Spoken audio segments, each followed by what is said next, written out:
ونعوذ بالله من شرور أنفسنا وسيئات أعمالنا من يهده الله فلا مضل له ومن يضلل فلا هادي له أشهد أن لا إله إلا الله وحده لا شريك له وأشهد أن محمدا عبده ورسوله الذي لا رسول ولا نبي بعده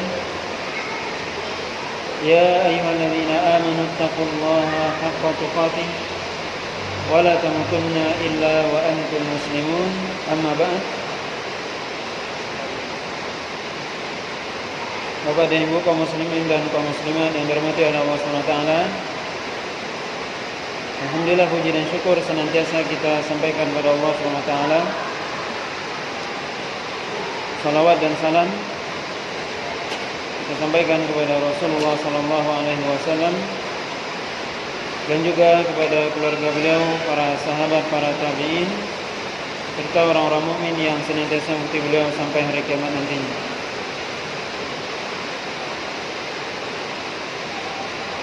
Pada malam hari ini kita lanjutkan pembahasan kitab Riyadhus Shalihin, yaitu bab yang ke-79. Bab ini berjudul bab Al-Wali Al-Adil. Al-Wali Al-Adil, yaitu bab tentang pemimpin yang adil. Pemimpin yang adil.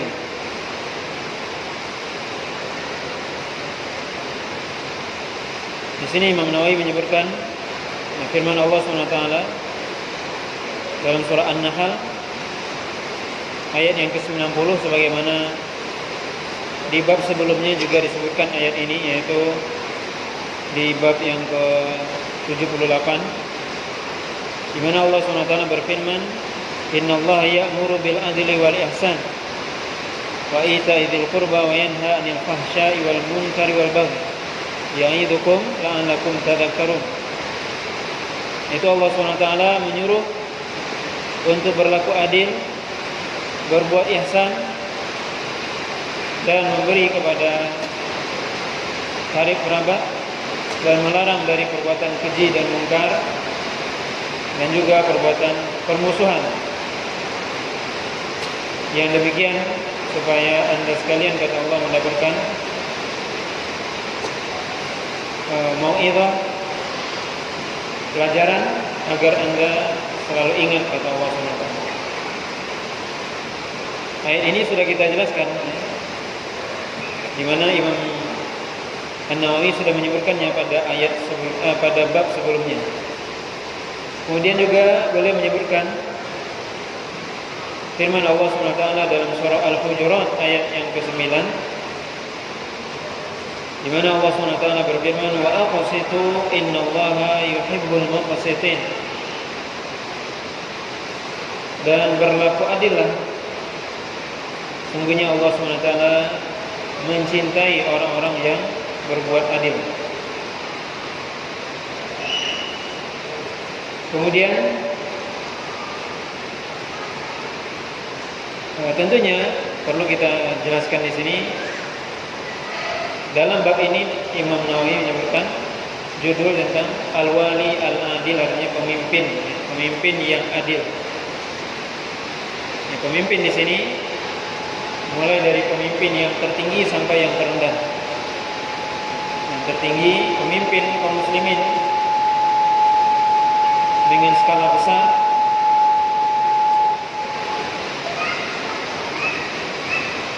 begitu juga pemimpin dalam skala kecil, yaitu kepala keluarga, seorang suami. Kalau adil dikatakan adalah memberikan kepada setiap yang punya hak-haknya. Memberikan kepada setiap yang punya hak-haknya. Ini dikatakan adil. Maka dalam bab ini Imam Nawawi menyebutkan beberapa hadis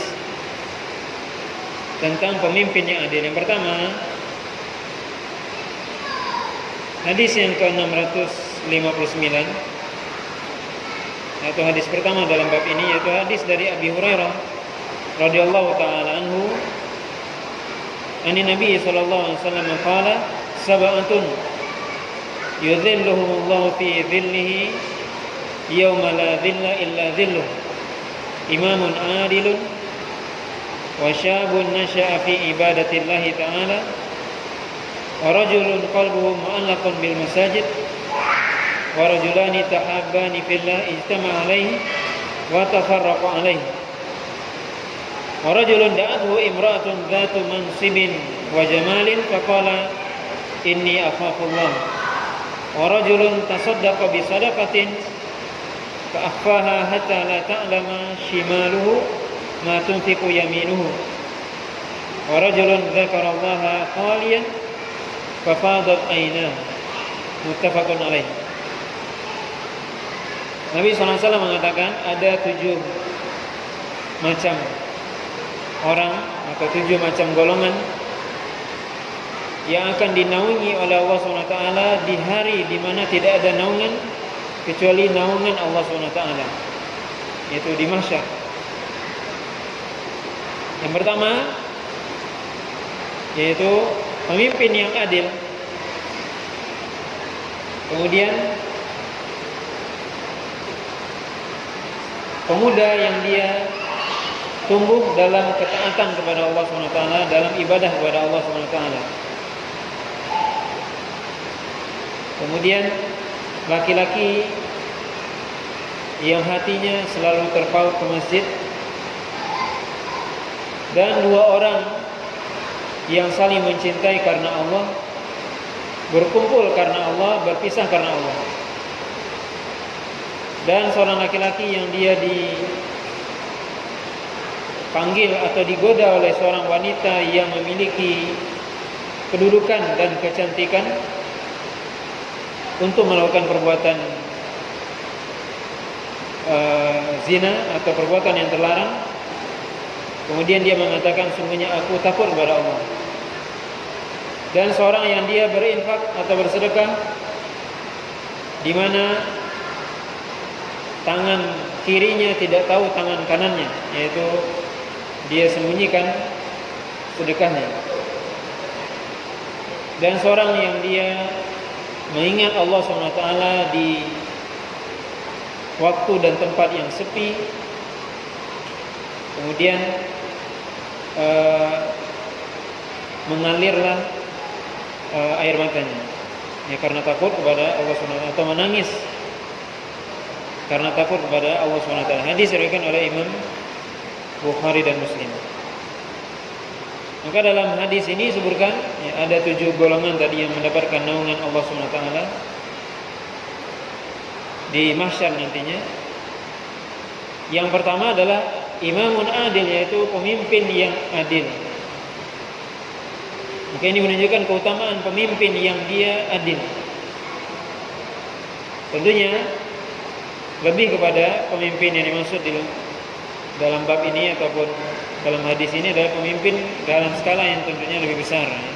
Pemimpin yang adil, maka dia termasuk orang-orang yang akan mendapatkan naungan arsy Allah nanti di mahsyar.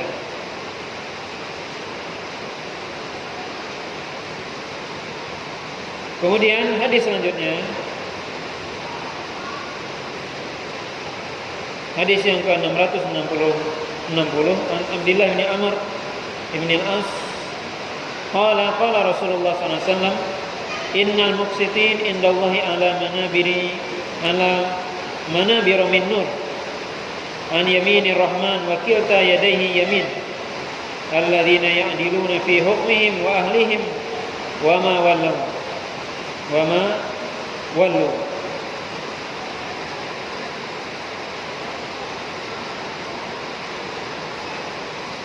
Nah, di sini dari Abdullah bin Amr bin Al-As, beliau mengatakan bahwasanya Rasulullah SAW bersabda, sungguhnya orang-orang yang adil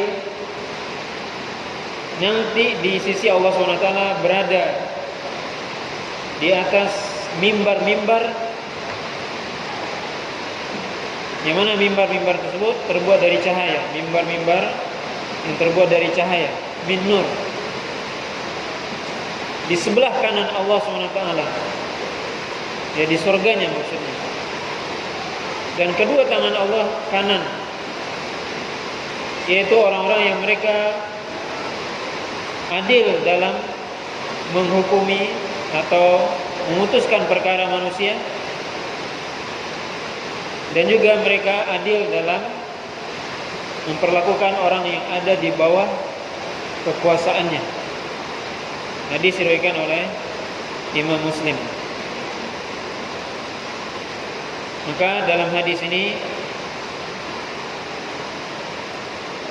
bisa kita ambil beberapa faedah. Pertama, bahwasanya orang-orang yang berlaku adil itu dicintai oleh Allah SWT dan akan masuk ke dalam surga Allah SWT. Dan makan mereka berada di tempat yang tinggi atau tempat yang istimewa, di atas mimbar-mimbar yang terbuat dari cahaya, ya di surga Allah SWT. Yaminur Rahman, berada di kanan Allah SWT, di sebelah kanan. Kemudian Nabi mengatakan wakilta yadaihi yamin, kedua tangan Allah kanan. Maka di sini kita perlu mengetahui bahwasanya ini adalah hadis yang berkaitan dengan sifat Allah SWT, yaitu al-yad, kedua tangan Allah, ya disebutkan. Apa maksudnya? Tentunya Allah SWT yang lebih tahu. Cuma Nabi SAW menyebutkan di sini dua tangan Allah, dan tentunya kita tidak membayangkan sebagaimana tangan kita ataupun posisi seperti kita. Kemudian seorang pemimpin hendaknya dia menghukumi atau berhukum, memutuskan perkara manusia dengan adil. Karena keadilan inilah yang dicintai oleh Allah SWT. Dan juga berlaku adil tentunya kepada orang-orang yang berada di bawah kekuasaannya. Di sini merupakan sebuah anjuran dari Rasulullah SAW agar para pemimpin berlaku adil terhadap orang yang dia pimpin, orang yang berada di bawah kekuasaannya.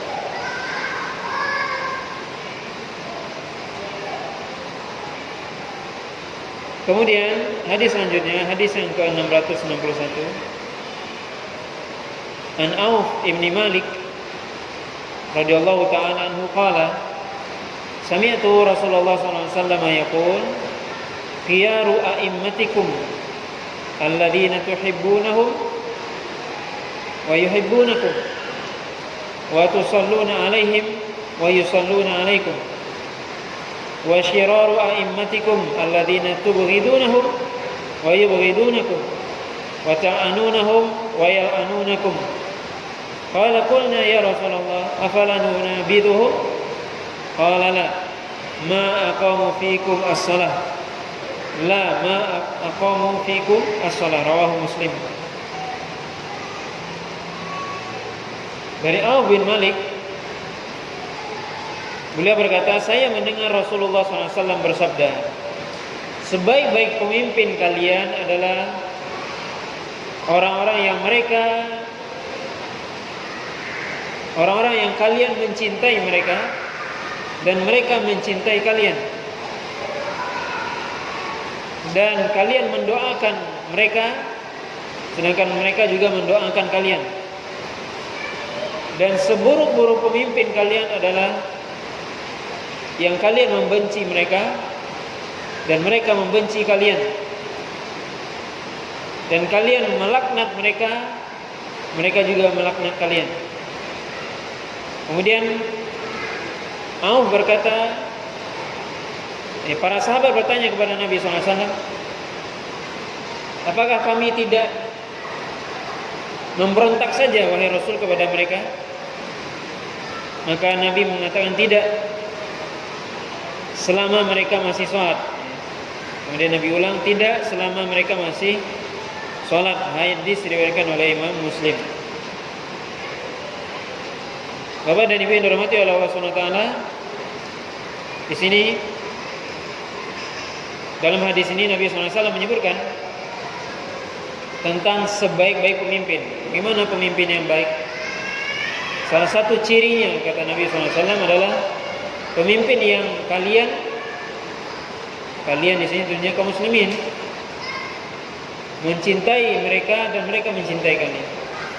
Kalian mendoakan mereka, mereka mendoakan kalian. Ini bisa kita lihat pemimpin yang baik, yang adil, yang mana mereka mencintai rakyatnya dan mereka dicintai oleh rakyatnya. Rakyatnya mendoakannya, dia juga mendoakan rakyatnya. Ini pemimpin yang adil. Ini pemimpin yang sebaik-baiknya, kata Nabi SAW. Sebaliknya, dan tentunya tidak mungkin rakyat itu sampai mendoakan, mencintai dia, kecuali seorang pemimpin itu berlaku adil. Sebab kalau dia tidak adil, berarti zalim. Tidak mungkin rakyat mendoakan dia. Bisa saja mungkin mendoakan keburukan.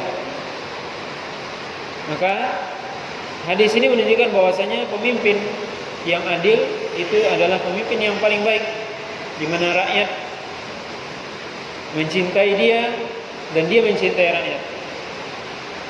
Kemudian juga rakyat itu mendoakan dia, begitu juga dia mendoakan rakyat atau orang yang dia pimpin.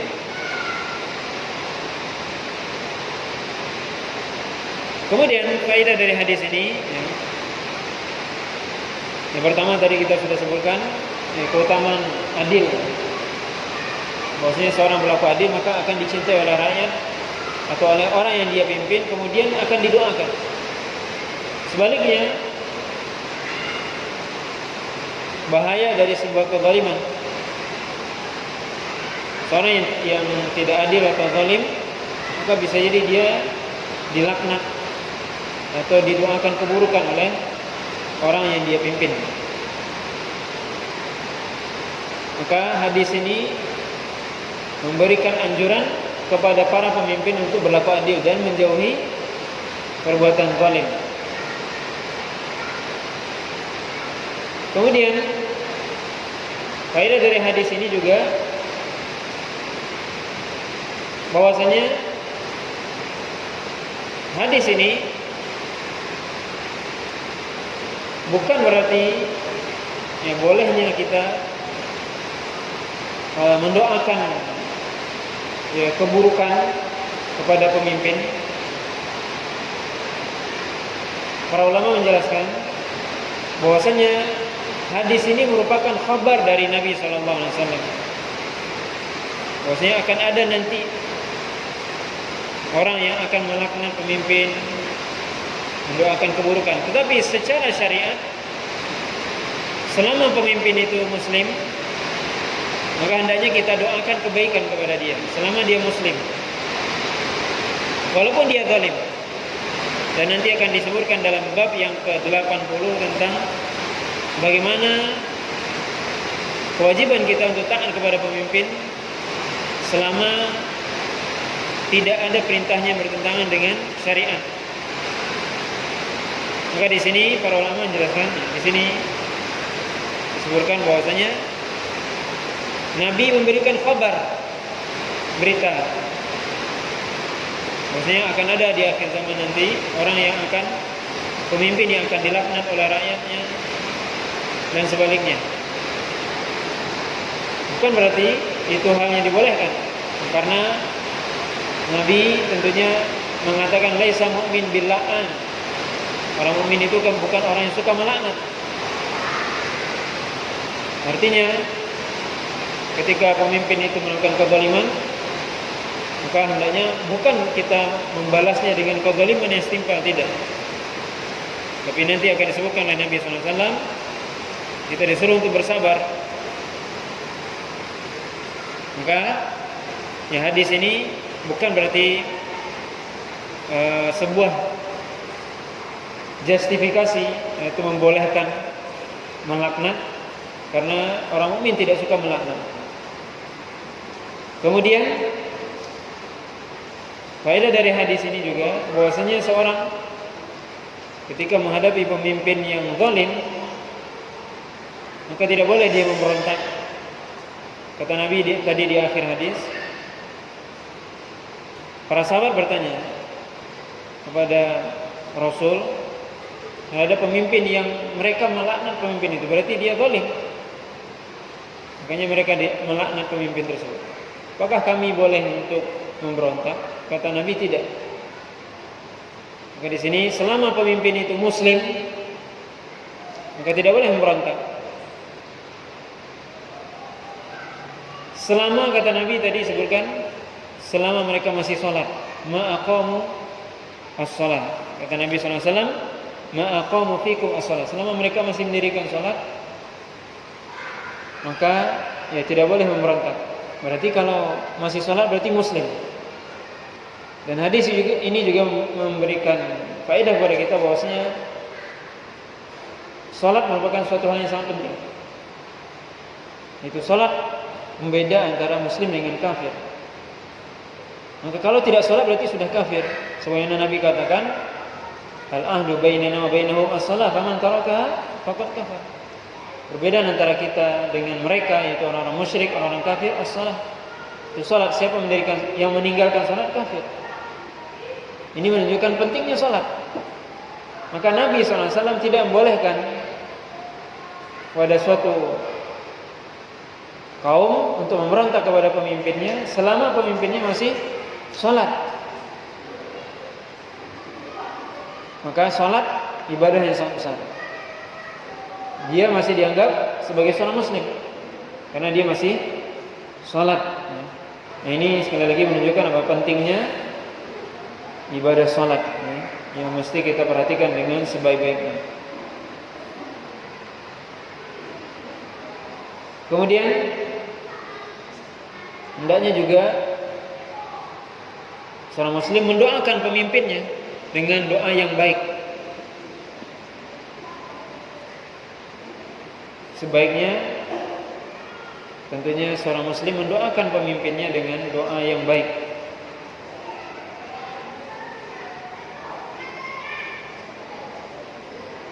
Kemudian hadis selanjutnya,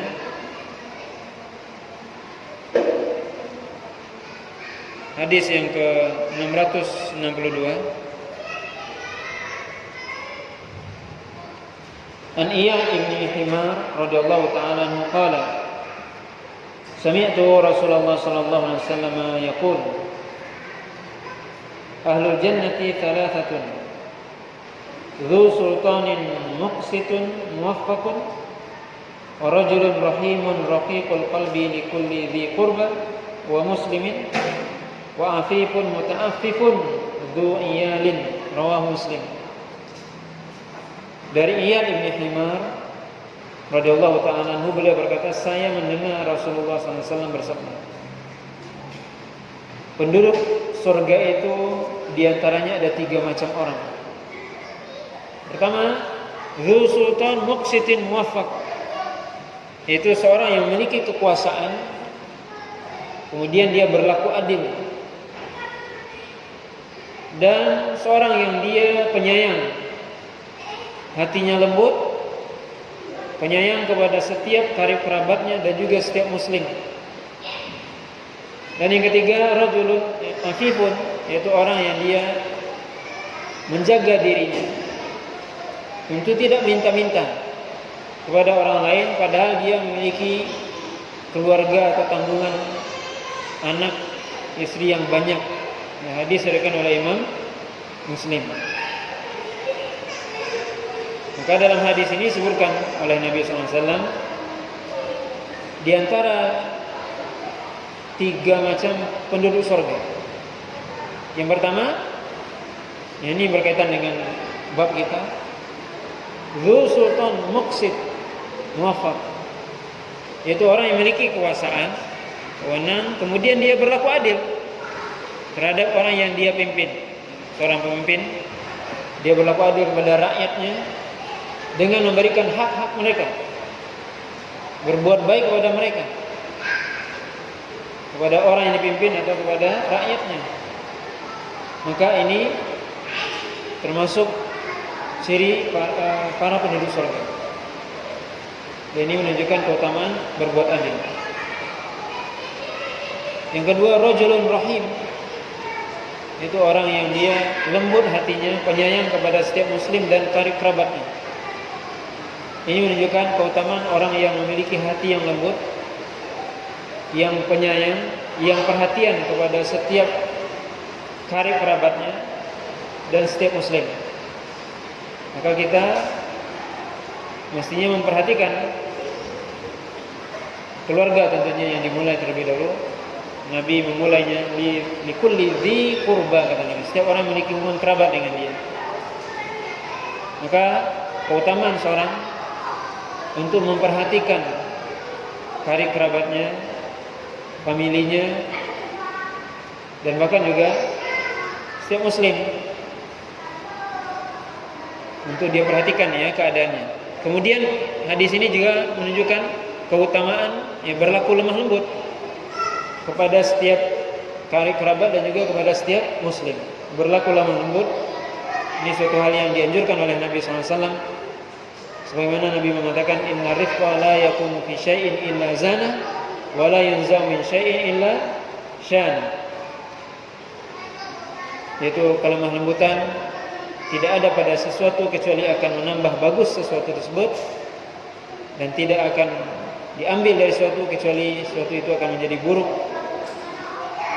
Innallaha rafiqun yuhibbul ar-rifqa. Allah SWT maha lembut dan mencintai kelemah lembutan. Kemudian yang ketiga, afifun muta'affifun dzu'iyal. Afif artinya orang menjaga dirinya, kehormatan dirinya. Dalam hal ini maksudnya dalam menjaga kehormatan dirinya, tidak minta-minta kepada manusia. Maka ini keutamaan seorang yang dia bekerja, kemudian dia tidak minta-minta kepada orang lain, merasa cukup terhadap apa yang Allah berikan kepadanya. Padahal dia, kata Nabi SAW, dzu'iyal, punya banyak keluarga, banyak anaknya, istrinya, anaknya banyak, atau tanggungannya banyak. Nah, di sini juga menunjukkan keutamaan memiliki banyak anak keluarga, karena ia jamak, berarti minimal 3 dan seterusnya. Nah, kalau kita cuma punya anak 2, berarti nggak masuk dalam hadis ini. Karena harus yang jamak itu dalam bahasa Arab apa? 3 minimal, 3 lebih. Kalau 2 belum nggak dikatakan dzu'iyal. Maka ini keutamaan orang yang dia sedikit mungkin penghasilannya, tetapi dia menjaga dirinya, tidak minta-minta, sedangkan tanggungannya banyak. Ini keutamaan. Bagaimana seorang hendaknya dia menjaga dirinya dan merasa cukup terhadap apa yang Allah berikan. Ini sifat qanaah. Sebab seorang tidak mungkin bisa menjadi afif atau menjaga kehormatan dirinya kecuali kalau dia punya sifat qanaah. Kalau seorang punya sifat qanaah, merasa cukup terhadap apa yang Allah berikan kepada dia, rezeki yang sudah Allah beri kepada dia, yang sudah Allah atur, maka ini adalah suatu hal yang baik. Dan qanaah inilah, kata Nabi SAW, kekayaan yang sebenarnya itu adalah qanaah.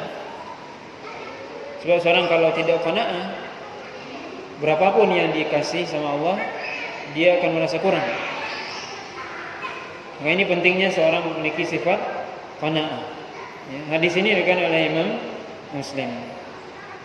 Bapak dan Ibu yang dirahmati oleh Allah Subhanahu wa taala, ini beberapa hadis yang disebutkan oleh Imam Muslim ya tentang pemimpin yang adil ya dalam bab yang ke-79. Bab selanjutnya yaitu bab tentang wujub taati ulatil umur fi ghairi maksiyah wa tahrimi taatihim fil maksiyah. Kata Imam Nawawi, bab yang ke-80 adalah bab tentang wajibnya taat kepada para pemimpin dalam hal tidak bermaksiat dan haramnya taat kepada mereka dalam perkara maksiat. Maka ini judulnya sudah sangat jelas ya disebutkan oleh Imam oleh Imam Nawawi. Wajibnya taat kepada pemimpin, yaitu pemimpin muslim yang dia muslim. Wajib taat kepada mereka selama perintahnya tidak bertentangan dengan syariat atau tidak ada di dalamnya maksiat. Dan haram taat kepada dia, dilarang taat kalau seandainya perintahnya di dalamnya ada maksiat. Ayat pertama yang disebutkan oleh Imam Muslim dalam bab ini adalah surah An-Nisa ayat 59. Semua kita mungkin hafal. Allah SWT katakan, ya ayyuhalladzina amanu atiiullaha wa atiiur rasul wa ulil amri minkum. Allah SWT katakan, wahai orang beriman, taatlah kepada Allah dan taatlah kepada Rasul dan para pemimpin di antara kalian. Di sini para ulama menjelaskan taat kepada Allah dan taat kepada Rasul sifatnya mutlak. Karena perintah Allah, perintah Rasul itu semuanya baik, tidak ada yang tidak baik. Maka ketaatan kepada Allah dan ketaatan kepada Rasul sifatnya mutlak, tidak ada pengecualian. Tapi taat kepada pemimpin itu tidak mutlak. Dibatasi dengan selama perintahnya sesuai dengan apa yang disyariatkan oleh Allah dan Rasul. Kalau seandainya perintahnya bertentangan, maka tidak boleh taat. Tidak boleh hukumnya, tidak boleh taat. Kalau perintahnya bertentangan dengan syariat. Makanya Allah SWT mengatakan wa ulil amri minkum. Kemudian juga pemimpin yang dimaksud adalah minkum. Para ulama menjelaskan apa yang maksud dengan minkum, dari kalian, maksudnya dari kalian wahai orang beriman. Artinya adalah dia beriman. Maka kalau dia kafir berarti tidak pemimpin gitu. Maka ini yang perlu dipahami dengan sebaik-baiknya, ya, taat kepada pemimpin selama mereka merintahkan kepada yang hak, yang benar. Wajib hukumnya kita taat. Tapi kalau seandainya mereka tidak taat kepada, mereka menyuruh kepada yang tidak benar, ada maksiat di dalamnya, maka tidak boleh kita taat kepadanya. Kemudian Allah katakan, fa in tanaza'tum fi syai'in farudduhu ila Allahi war Rasul. Kalau kalian berselisih terhadap satu urusan, yaitu urusan agama ini, farudduhu ila Allahi war Rasul, maka kembalikanlah kepada Allah dan Rasulnya. In kuntum tu'minuna billahi wal yawmil akhir. Kalau kalian beriman kepada Allah. Artinya apa? Bahwasanya seorang hendaknya kembali kepada Al-Quran dan Sunnah, kembali kepada Allah dan Rasulnya kalau mereka beriman. Seorang hendaknya menjadikan Al-Quran dan Sunnah sebagai pemutus perkara. Itu menunjukkan imannya kepada Allah dan Rasul.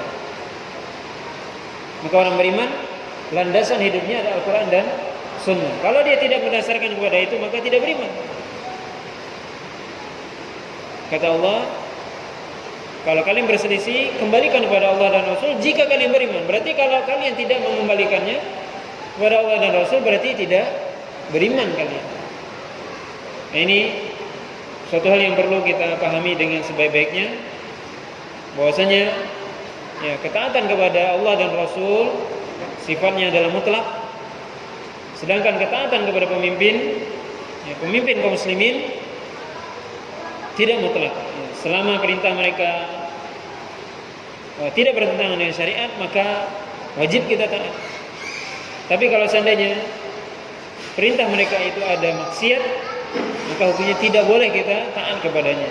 Tidak boleh taat kepada pemimpin, karena itu berarti melanggar perintah Allah SWT. Bapak dan Ibu yang dirahmati oleh Allah SWT, ini mungkin sebagai mukaddimah ya, dari pembahasan bab yang ke-80. Nanti Imam Nawawi akan menyebutkan beberapa hadis yang berkaitan dengan bagaimana sikap kita menghadapi para pemimpin, dan juga bagaimana kita menyikapi perintah-perintah seorang pemimpin yang sebenarnya sudah disebutkan oleh Imam Nawawi tadi di awal ya. Kalau seandainya perintahnya di dalamnya ada maksiat, maka tidak boleh kita taat kepadanya. Nanti akan kita sebutkan hadis-hadis dari Nabi SAW, bagaimana Nabi SAW menjelaskan tentang kedudukan ketaatan kepada seorang pemimpin ya. Wallahu ta'ala alam. Mudah-mudahan bisa kita lanjutkan nanti pada kesempatan yang akan datang. Subhanakallahumma bihamdika asyhadu an la ilaha illa anta astaghfiruka wa atubu ilaik. Wa sallallahu ala nabiyyina Muhammadin wa ala alihi wasallam. Wassalamualaikum warahmatullahi wabarakatuh.